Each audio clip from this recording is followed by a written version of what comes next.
Hi friends, welcome to my channel Sumukha Associates. So ಇವತ್ತಿನ topic 30-40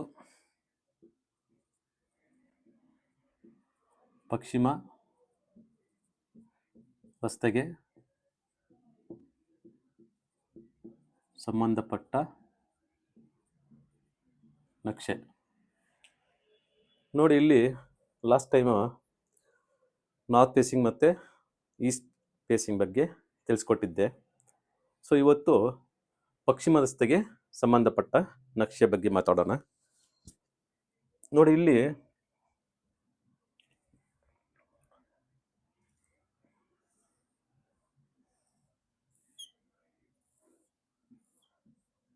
ನೋಡಿ, ಇದು ವೆಸ್ಟ್,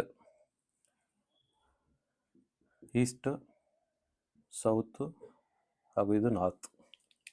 ಮತ್ತೊಮ್ಮೆ ತಿಳಿಸ್ತೀನಿ ನೋಡಿ. ಇದು ಪೂರ್ವ, ಇದು ಪಶ್ಚಿಮ, ಇದು ದಕ್ಷಿಣ ಹಾಗೂ ಇದು ಉತ್ತರ. ನೋಡಿ, ಇಲ್ಲಿ ಆಗಾಗಲೇ ಇಲ್ಲಿಂದ ಇಲ್ಲಿಯವರೆಗೆ 30 ಫೀಟ್, ಸೊ ಇಲ್ಲಿಂದ ಇಲ್ಲಿಯವರೆಗೆ 40 ಫೀಟ್, ಅಂದರೆ 30-40. ಆಸ್ ಪರ್ ಬೈಲಾ ಈಗ ನಿಮ್ಮ ಒಂದು ಸೆಟ್ ಬ್ಯಾಕ್ ಕಮ್ಮಿ ಮಾಡಿದೆ. ಇದು ಕೂಡ ನಿಮ್ಮ ಒಂದು 4 ಕಡೆ ಸೆಟ್ ಬ್ಯಾಕ್ ಬಿಟ್ಟರೆ ತುಂಬ ಒಳ್ಳೆಯದು. ಇಷ್ಟ ಇದ್ದಲ್ಲಿ ನೀವು ಒಂದು ಕಡೆ ಕ್ಲೋಸ್ ಮಾಡಬೇಕಾದ್ರೆ ನಿಮ್ಮ ಒಂದು ಸೌತ್ ಕಡೆ ಅಥವಾ ವೆಸ್ಟ್ ಕಡೆ ಬೇಕಂದರೆ ಕ್ಲೋಸ್ ಮಾಡ್ಬೋದು. ಆದರೆ ನಾನು ಮಾಡುವಂಥ ಪ್ಲ್ಯಾನಲ್ಲಿ ಸ್ವಲ್ಪ ಚೇಂಜಸ್ ಮಾಡ್ತಾಯಿದ್ದೀನಿ. ನೋಡಿ, ಈಗ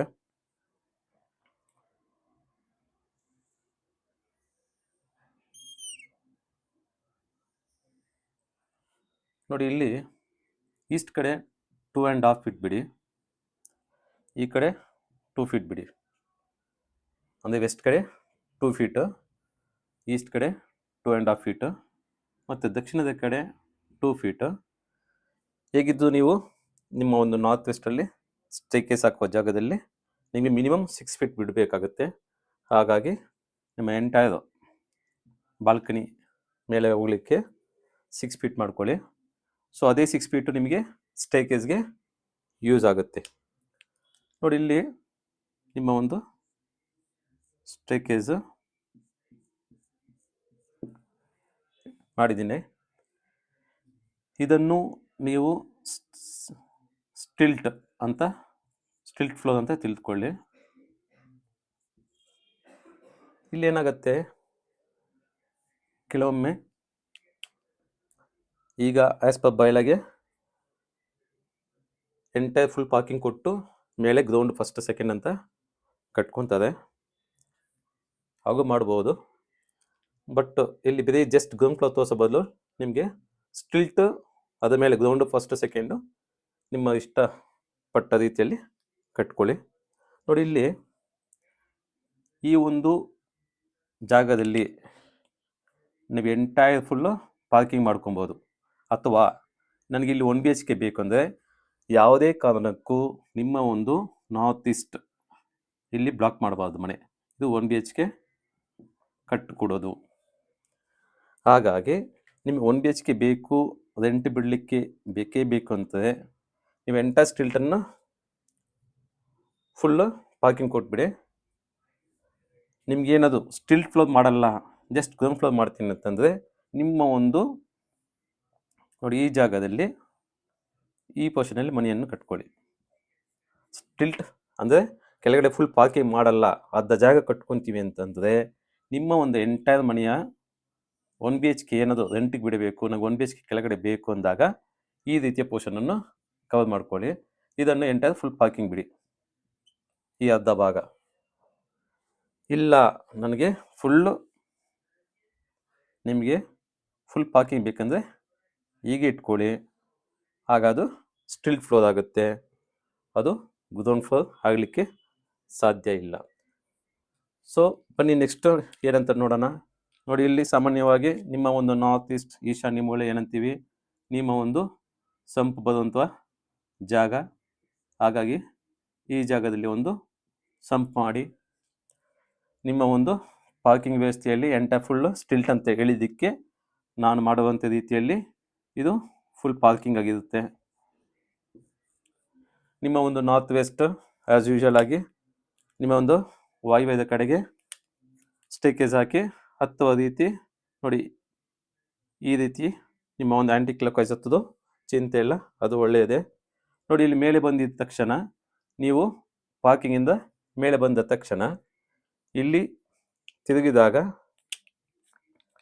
ಈ ಫ್ಲೋರು ಫಸ್ಟ್ ಫ್ಲೋರ್ ಆಗುತ್ತೆ. ಅಂದರೆ ಇದು ಸ್ಟಿಲ್ಟ್ ಫ್ಲೋರು, ಮೇಲೆ ನಿಮ್ಮ ಗ್ರೌಂಡ್ ಫ್ಲೋರ್ ಆಗುತ್ತೆ. ಗ್ರೌಂಡ್ ಫ್ಲೋರ್ ಅಂತ ಲೆಕ್ಕ ತಗೊಂಡ್ರೆ ಮೇಲೆ ಫಸ್ಟ್ ಫ್ಲೋರ್ ಆಗುತ್ತೆ, ಕನ್ಫ್ಯೂಸ್ ಆಗಬೇಡಿ. ನೋಡಿ, ಇಲ್ಲಿ ಇದನ್ನು ಗ್ರೌಂಡ್ ಫ್ಲೋರ್ ಅಂದರೆ ಮೇಲ್ಗಡೆಗೆ, ಇದು ಸ್ಟಿಲ್ಟ್ ಫ್ಲೋರ್ ಅದೇ, ಇದು ಗ್ರೌಂಡ್ ಫ್ಲೋರ್. ನಿಮ್ಮ ಒಂದು ಭಾಷೆಯಲ್ಲಿ ಮೇಲೆ ಫಸ್ಟ್ ಫ್ಲೋರ್ ಅಂತ ಲೆಕ್ಕ ಹಾಕ್ಕೊಂತೀರ, ನಿಮಗೆ ಸಂಬಂಧಪಟ್ಟಂತೆ ಬಿಟ್ಟು ಕೊಡ್ತೇನೆ. ನೋಡಿ, ಇಲ್ಲಿ ಈ ಸೆಟ್ ಬ್ಯಾಕ್ ಆಗಿ ತೋರಿಸ್ತೀನಿ.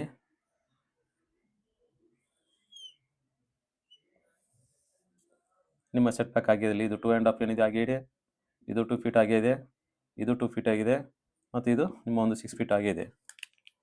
ನೋಡಿ, ಈ ಸ್ಟೈಕೇಜು ಅದೇ ಜಾಗದಲ್ಲಿ ನಿಮ್ಮ ಒಂದು ಸ್ಟೈಕೇಜು. ಇಲ್ಲಿ ಮೇಲೆ ಹತ್ತಿ ಬಂದಿದ್ದ ತಕ್ಷಣ ನೋಡಿ, ನೀವು ನಡೆಯುವಂಥ ನಡಿಗೆ ಉಚ್ಚ ಸ್ಥಾನದಲ್ಲಿ ಬರತಕ್ಕದ್ದು. ನೋಡಿ, ಇಲ್ಲಿ ನಾನು ಇದನ್ನು ಡಿವೈಡ್ ಮಾಡ್ತಾ ಇದ್ದೀನಿ. ನೋಡಿ, ಇಲ್ಲಿ ಇದು ನಿಮ್ಮ ಹಾಲ್. ಸೊ ಹಾಲಿಗೆ ನಿಮ್ಮ ಒಂದು ಅಗ್ನಿಮೂಲೆ ಕಿಚನ್ನು, ಇದು ನಿಮ್ಮ ಒಂದು ಬೆಡ್ರೂಮು, ಇದು ಮಾಸ್ಟರ್ ಬೆಡ್ರೂಮು. ನೋಡಿ, ಇಲ್ಲಿ ನಿಮ್ಮ ಒಂದು ಟಾಯ್ಲೆಟ್ ಬೇಕಂದರೆ ಇಲ್ಲಿ ಮಾಡ್ಕೊಳ್ಳಿ. 2 ಟಾಯ್ಲೆಟ್ ಮಾಡ್ಬೋದು, ಇಲ್ಲಿ ಒಂದು ಟಾಯ್ಲೆಟ್ ಮಾಡಿ. ನೋಡಿ, ಇನ್ನೊಂದು ಅಟ್ಯಾಚ್ ಬೇಕಂತಂದರೆ ನೀವು ಇದನ್ನು ಯುಟಿಲೈಸ್ ಮಾಡ್ಬೋದು. ನೋಡಿ, ಇದು ಟಾಯ್ಲೆಟ್ ಆಗುತ್ತೆ. ನೋಡಿ, ಇಲ್ಲಿ ಏನಾಗುತ್ತೆ, ಸಾಮಾನ್ಯವಾಗಿ ನಿಮ್ಮ ಒಂದು ಮಾಸ್ಟರ್ ಬೆಡ್ರೂಮು.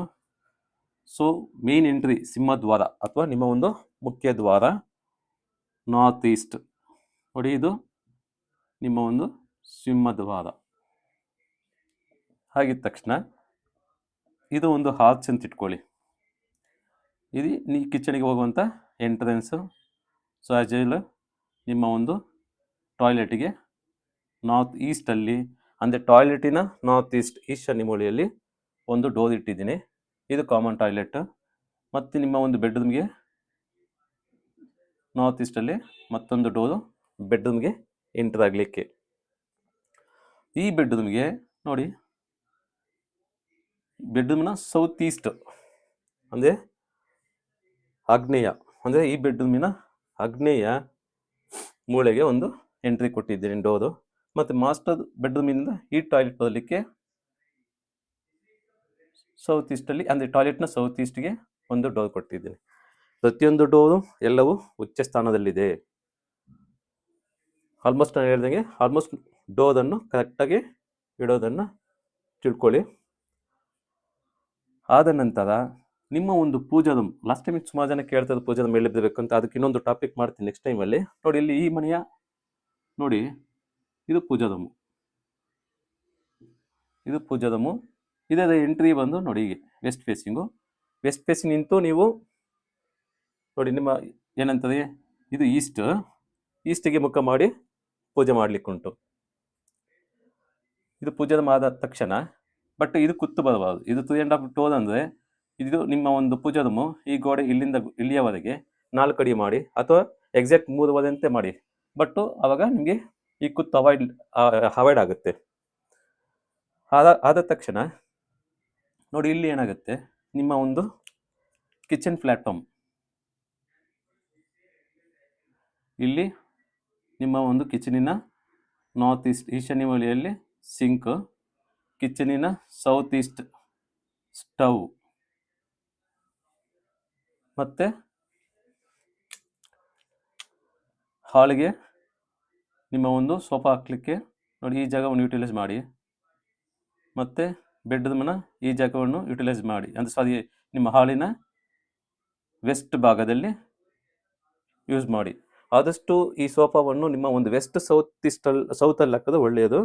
ಏನಕ್ಕಂದರೆ ಈ ನಾರ್ತ್ ಈಸ್ಟ್ ಆಲ್ಮೋಸ್ಟ್ ನೀವು ಖಾಲಿ ಬಿಡುವಂಥ ಜಾಗ. ನಿಮಗೆ ಮುಖ್ಯವಾಗಿ ಟಿ ವಿ ಬೇಕಂದರೆ ನೋಡಿ ಇಲ್ಲಿ ಹಾಕ್ಕೊಳ್ಳಿ, ಚಿಂತೆ ಇಲ್ಲ. ಟಿ ವಿ ಬೇಡ ಅಕಸ್ಮಾತು ನಿಮಗೆ ಎಲ್ಲೇ ಅಡ್ಜಸ್ಟ್ ಆಗಲ್ಲ ಅಂದರೆ ಸೋಫಾನ ಇಲ್ಲಿ ಹಾಕಿ ಟಿ ವಿಯನ್ನು ನಿಮ್ಮ ಒಂದು ಪಶ್ಚಿಮದ ಕಡೆಗೆ ಗೋಡೆಗೆ ಹಾಕಿ. ಅದಾದ ನಂತರ ನಿಮ್ಮ ಒಂದು ಬೆಡ್ರೂಮ್, ಮಾಸ್ಟರ್ ಬೆಡ್ರೂಮ್ ಇದೆಯಲ್ಲ, ಮಾಸ್ಟರ್ ಬೆಡ್ರೂಮಿಗೆ ನೋಡಿ ಇಲ್ಲಿ ಒಂದು ವಾರ್ಡ್ರೋಬ್ ಮಾಡಿ, ಸೌತ್ ವೆಸ್ಟ್. ಅದಾದ ಮೇಲೆ ಬೆಡ್ರೂಮಿಂದ ನಿಮ್ಮ ಒಂದು ಟಾಯ್ಲೆಟ್ ಹೋಗುತ್ತೆ. ನೋಡಿ ಇಲ್ಲಿ ಒಂದು ಕಮೋಡು, ಅಂದರೆ ಟಾಯ್ಲೆಟಿನ ವಾಯು ಮೂಲೆಗೆ ಒಂದು ಕಮೋಡು. ಆ ಕಮೋಡಿನ ಮುಖ ಬಂದು ಟುವರ್ಡ್ಸ್ ನಾರ್ತ್ ಅಥವಾ ಸೌತಲ್ಲಿ ಇಡತಕ್ಕದ್ದು. ಮತ್ತು ಈ ಬೆಡ್ರೂಮ್ಗೆ ಎಂಟ್ರನ್ಸು ಸೌತ್ ಈಸ್ಟ್ ಆಗಿದೆ. ಈ ಬೆಡ್ರೂಮ್ಗೆ ನಿಮ್ಮ ಒಂದು ವಾರ್ಡ್ರೋಬ್ ಬಂದು ಇಲ್ಲಿ ಮಾಡ್ಕೊಳ್ಳಿ. ಮತ್ತು ಬೆಡ್ರೂಮ್ಗೆ ಕಾಟ್ ಬೇಕಂತಂದರೆ ನೋಡಿ ಈ ರೀತಿಯಲ್ಲಿ ಮಾಡ್ಕೊಳ್ಳಿ. ನೋಡಿ ತಲೆದಿಂಬು ಈ ಕಡೆ ಬರಬೇಕು, ಅಂದರೆ ನಿಮ್ಮ ತಲೆ ಈ ಕಡೆ, ಕಾಲ ಉತ್ತರಕ್ಕೆ ಹಾಕಿ. ಮತ್ತು ಅದೇ ರೀತಿಯಲ್ಲಿ ಈ ಬೆಡ್ರೂಮ್ ಕೂಡ ನಿಮ್ಮ ಒಂದು ಕಾಟು ಹೀಗೆ ತಲೆ ಇಲ್ಲಿ, ತಲೆದಿಂಬು, ನಿಮ್ಮ ಒಂದು ಕಾಲು ಟುವರ್ಡ್ಸ್ ಆಫ್ ನಾರ್ತ್, ನಿಮ್ಮ ತಲೆ ಸೌತಿಗೆ ಹಾಕಿ ಮಲಗಬೇಕು. ನೋಡಿ ಈ ಟಾಯ್ಲೆಟಿಗೆ ಇಲ್ಲಿ ಕಮೋಡು, ಅಂದರೆ ಟಾಯ್ಲೆಟಿನ ವಾಯುಮೂಲೆ, ಅಂದರೆ ನಾರ್ತ್ ವೆಸ್ಟ್. ನೋಡಿ ಕೆಲವೊಂದು ಜಾಗದಲ್ಲಿ ನಿಮ್ಮ ಒಂದು ಡಿಗ್ರಿ ಕರೆಕ್ಟಾಗಿಲ್ಲ ಅಂದರೆ ಕೆಲವೊಂದು ಒಳ್ಳೆ ಫಲಿತಾಂಶ ನೀಡುತ್ತೆ, ಕೆಲವೊಂದು ಕೆಟ್ಟ ಫಲಿತಾಂಶ ನೀಡುತ್ತೆ. ಆಸ್ ಪರ್ ಡಿಗ್ರಿ ಚೆಕ್ ಮಾಡಿ ಯುಟಿಲೈಸ್ ಮಾಡ್ಕೊಳ್ಳಿ. ಆದ ನಂತರ ನಿಮ್ಮ ಒಂದು ಹಾಲ್ಗೆ ವಿಂಡೋ ನೋಡಿ, ವಿಂಡೋ ಬಂದು ಸಾಮಾನ್ಯವಾಗಿ ನೋಡಿ ಇಲ್ಲಿಡಿ. ಆದಷ್ಟು ವಿಂಡೋ ನಿಮ್ಮ ಮನೆಯ ನಾರ್ತ್ ಈಸ್ಟ್, ಹಾಲಿನ ನಾರ್ತ್ ಈಸ್ಟಲ್ಲಿ ದೊಡ್ಡದಾಗಿ ಇಡಿ. ಇದರಿಂದ ಒಳ್ಳೆಯ ಪಾಸಿಟಿವ್ ಎನರ್ಜಿ ನಿಮಗೆ ಸಿಗುತ್ತೆ. ಅದಾದ ಮೇಲೆ ಈ ಕಿಚನಿನ ನಾರ್ತ್ ಈಸ್ಟಲ್ಲಿ ಒಂದು ವಿಂಡೋ, ಮತ್ತು ಈ ಟಾಯ್ಲೆಟಿಗೆ ಸೌತ್ ಈಸ್ಟ್ ಒಂದು ವಿಂಡೋ, ಅಂದರೆ ಒಂದು ವೆಂಟಿಲೇಟರ್. ಮತ್ತು ಈ ಬೆಡ್ರೂಮ್ಗೆ ಒಂದು ವಿಂಡೋ. ನೋಡಿ ಇದು ಸೌತ್ ಈಸ್ಟು, ಬೆಡ್ರೂಮಿನ ಮಾಸ್ಟರ್ ಬೆಡ್ರೂಮಿನ ಸೌತ್ ಈಸ್ಟ್, ಅಂದರೆ ಆಗ್ನೇಯ ಮೂಲೆಗೆ ಒಂದು ವಿಂಡೋ. ಮತ್ತು ಈ ಬೆಡ್ರೂಮಿಗೆ ಒಂದು ವಿಂಡೋ. ಮತ್ತು ಈ ಟಾಯ್ಲೆಟಿನ ವೆಂಟಿಲೇಟರ್ ನೋಡಿ ಇಲ್ಲಿ ಇಡತಕ್ಕದ್ದು ವಾಯುಮೂಲೆಗೆ, ಅಂದರೆ ನಾರ್ತ್ ವೆಸ್ಟ್. ಮತ್ತು ಈ ಬೆಡ್ರೂಮ್, ಚಿಲ್ಡ್ರನ್ ಬೆಡ್ರೂಮ್ ಅಥವಾ ಗೆಸ್ಟ್ ಬೆಡ್ರೂಮ್ ಏನೇ ಆಗಲಿ ನೋಡಿ ಇಲ್ಲಿಗೆ ಈ ನಿಮ್ಮ ಬಾಲ್ಕನಿನ ನಾರ್ತ್ ಈಸ್ಟ್, ಅಂದರೆ ನಿಮ್ಮ ಒಂದು ಬೆಡ್ರೂಮಿನ ನಾರ್ತ್ ಈಸ್ಟಲ್ಲಿ ಇಡತಕ್ಕದ್ದು. ನೋಡಿ ಪ್ರತಿಯೊಂದು ವಿಂಡೋನು ಮತ್ತು ಡೋರು ಎಲ್ಲವೂ ಉಚ್ಚ ಸ್ಥಾನದಲ್ಲಿದೆ. ಅದಾದ ನಂತರ ನಿಮಗೆ ಮತ್ತೊಮ್ಮೆ ಹೇಳ್ತೀನಿ ನೋಡಿ, ಪ್ರತಿಯೊಂದು ಚೆಕ್ ಮಾಡ್ಕೊಳ್ಳಿ, ಎಲ್ಲೂ ಏನು ಕರೆಕ್ಷನ್ ಬರಲ್ಲ. ಮುಖ್ಯವಾಗಿ ನೀವೊಂದು ಬ್ರಹ್ಮಸ್ಥಾನವನ್ನು ಚೆಕ್ ಮಾಡ್ಕೊಬೇಕು. ಸೊ ಬ್ರಹ್ಮಸ್ಥಾನ ಯಾವುದೇ ಕಾರಣಕ್ಕೆ ಬೀಮ್ ಕೆಳಗಡೆ ಮತ್ತು ಗೋಡೆಗೆ ತಗಲದಂತೆ ಅಟ್ಲೀಸ್ಟ್ ಒಂದು 6 ಇಂಚಸ್ ಆ ಕಡೆ ಅಥವಾ 1 ಫೀಟ್ ಈ ಕಡೆ ಅಡ್ಜಸ್ಟ್ ಮಾಡಿ ಇಟ್ಕೊಳ್ಳೋರು. ಬಟ್ ಇಲ್ಲಿ 30-40 ಏನಾಗುತ್ತೆ, ಸಾಮಾನ್ಯವಾಗಿ ಬ್ರಹ್ಮಸ್ಥಾನ ನಿಮಗೆ ಸೆಂಟರ್ ಬರುತ್ತೆ. ಆಲ್ಮೋಸ್ಟ್ ಇದನ್ನ ಅವಾಯ್ಡ್ ಮಾಡಿ. ನಿಮ್ಮ ಒಂದು ಇದು 10 ಫೀಟ್ ಆದರೆ ಅಟ್ಲೀಸ್ಟ್ ಒಂದು 6 ಇಂಚಸ್ ಸೆಂಟರ್ ಗೋಡೆಯನ್ನು ಆ ಕಡೆ ಈ ಕಡೆ ಮಾಡಿ ಅದು ಬ್ರಹ್ಮಸ್ಥಾನವನ್ನು ತಪ್ಪಿಸಿ. ಬ್ರಹ್ಮಸ್ಥಾನದಲ್ಲಿ ಯಾವುದೇ ಕಾರಣಕ್ಕೂ ನಿಮ್ಮ ಒಂದು ಲೋಡ್ ವೆಯ್ಟ್ ಅಥವಾ ಬೀಮು ಅಥವಾ ಕಾಲಮು ಯಾವುದು ಪ್ರೊಡ್ಯೂಸ್ ಆಗಬಾರ್ದು. ಹಾಗಾಗಿ ಸ್ವಲ್ಪ ಚೇಂಜಸ್ ಮಾಡಿದ್ದೇನೆ. ಮತ್ತೊಮ್ಮೆ ಗ್ರೌಂಡು ಫಸ್ಟು ಸೆಕೆಂಡು ಹಾಗೆ ಕಂಟಿನ್ಯೂ ಮಾಡಬಹುದು. ಇಷ್ಟಾದಲ್ಲಿ ಲೈಕ್ಸ್ ಮಾಡಿ, ಶೇರ್ ಮಾಡಿ ಹಾಗೂ ಸಬ್ಸ್ಕ್ರೈಬ್ ಮಾಡಿ. Thank you.